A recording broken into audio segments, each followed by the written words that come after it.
के मोरे लापर सिरी जावे लाप मुड़ावे लापर मुड़ावे हो। अरे कवन देई रख 10 मास लपरिया हमरे जगिरो पे हो।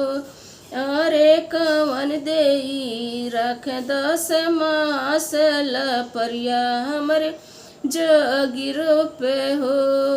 कवन पड़े लपर सिरी जावल लापर मुड़ावल हो। अरे कवन पड़े लापर सिरी जावल लापर मुड़ावल हो। अरे कवन देई रख 10 मास लपरिया घमरे जगिरो पे हो।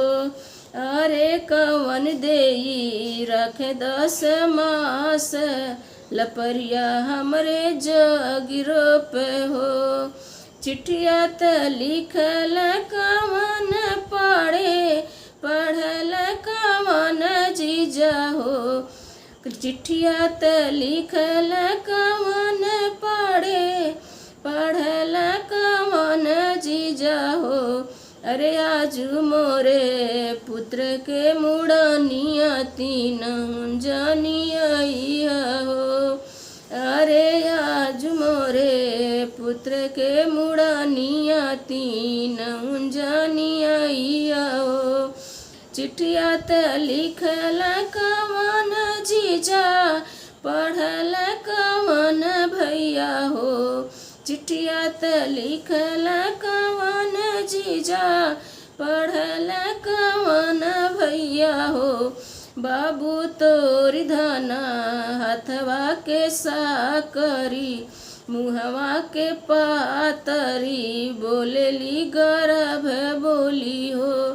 बाबू तोर धना हथवा के साकरी मुहवा के पातरी बोलेली गर्भ बोली हो। मचिया ही बैठल दुल्हन देई स्वामी से अरज कर हो। मचिया ही बैठल दुल्हन देई स्वामी से अरज कर हो। स्वामी बड़े हो जतन के होरी लवत लापर सिरी जाइला हो। स्वामी बड़े हो जतन के होरी लवत लापर सिरी जाइला हो। जवन बुआ बस दूरी देश त उनके बोलाई देती हो। अरे जवन बुआ बस दूरी देश त उनके बोलाई देती हो। अरे जवन दीदी बस दूरी देश त उनके बोलाई देती हो।